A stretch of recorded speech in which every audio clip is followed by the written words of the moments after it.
guys! Good evening! Yan. So, for today's video, for today's video, may hawak po tayo ngayon na isang common wolf snake. Yan. O, mas kilala na ahas tulog. Ayan, ito siya. So, pag nakakakita kayo ng ganitong itsura ng ahas, sana po ay hindi natin sila pinapatay kasi nga po, ito ay nakatutulong sa ating bahay. Ayan, dumudumi siya ngayon. Ayan o. Yan. Ito kasi ay nakakatulong sa atin. Madalas ito ay kumakain ng mga maliliit. Sakit! Kinagat ako.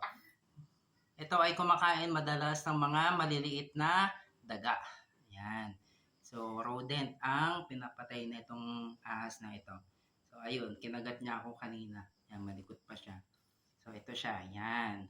So, itsura niya ay medyo may white sa ulo niya. Na naman ako.